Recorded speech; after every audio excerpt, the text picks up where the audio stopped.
Two or three. I Yeah, think two or three. 2 or 3 will give you a good idea of where the market is, what the different options are. It's really important to compare the numbers side by side because the quotes that you get will look very differently. It's not uncommon, and I say this to all my clients, it's not uncommon for my settlement estimates to look higher than my competitors because we take an approach where we do not want things increasing for our clients at closing. So we get into some of the things that are paid separately, right? Like your homeowner's insurance, even your attorney fee, 8 months of property taxes. We see quotes ranging anywhere from 2 months.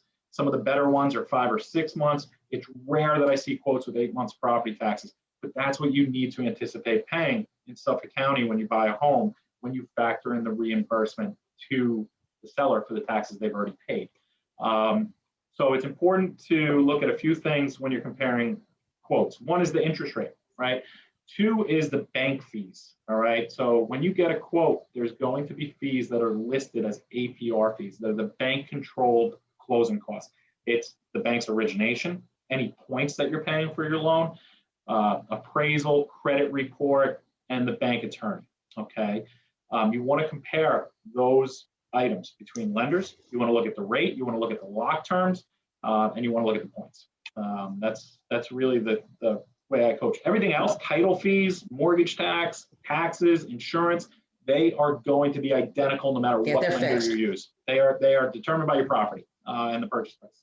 And I want to point out, Donnie, because obviously your side of it, and I also see my side when I work with my purchases, that you do get different companies that are giving you different settlement costs. And there are some companies out there that do not consider that 8 months worth of taxes that you are prepaying as a cost because it's technically your money. You're just not allowed to have it. It's going in somebody else's piggy bank. Somewhere else, and your attorney else. But it is your money, but it's still a cost for you to close. So, I know quite a few companies that'll say, well, if we're closing today being February 27th, right, you only have to pay the homeowner back until May 31st. That's not true because now your bank needs to be prepared May 31st to pay the taxes until December. Right. So be aware it's gonna be about that 8 months, and not everyone's gonna be honest and tell you that. No, yeah. There's there's 2 thought processes. There's a sales approach which says, hey, if we could do anything to keep this settlement below a certain number, right? If I'm showing you settlement at $21,000 because your taxes are $12,000 a year, and I'm saying, hey, we need to prepare for $8,000 in property taxes at closing. There are lenders out there who will say, well, let's just show 5 months of taxes or 4 months of taxes, and let's get that number below 20 because that's going to look more attractive to the buyer. And that's where you hear these stories of people getting to closing, and all of a sudden they have to bring an extra $3,000, $4,000, $5,000. And it's not the bank. The bank's not charging you more money. Your costs aren't going up. It's typically in the prepaids, it's typically in the reimbursements or the taxes, and those can fluctuate. I mean, I could send out quotes at 1 month of taxes if I want to, because it's an estimate of what we're going to put into the escrow account. And there are scenarios during the year where we'll only put 1 month of taxes into the escrow account, but you're reimbursing the seller for 6 months, or you're paying a 6-month property tax bill. It typically works out to 8 months of taxes in Suffolk County. Honey, with your bank, how much money does a buyer have to put down on a loan to be able to pay their taxes independently and separately from the bank? In other words, have control. So if you were waiving your escrow, you weren't controlling the taxes through the bank. At closing, you'd only be concerned about 2 things. One is the reimbursement to the seller, right? So taxes in Suffolk County are paid 6 months in advance. You have a bill in December, and then you have a bill in May.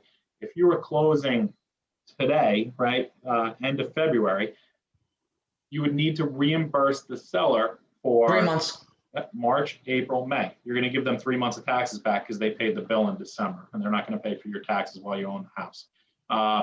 If you're within 60 days of a tax bill being due, the title company is going to want to collect that 6-month bill. So if you were closing in March, you're going to have to reimburse the seller, and the title company is going to want to collect the 6-month bill. So sometimes if you decide to waive the escrow, sometimes it'll save you a little bit on settlement at closing, but those costs are coming up. I mean, you're going to have to pay them eventually. This is just managed through the mortgage.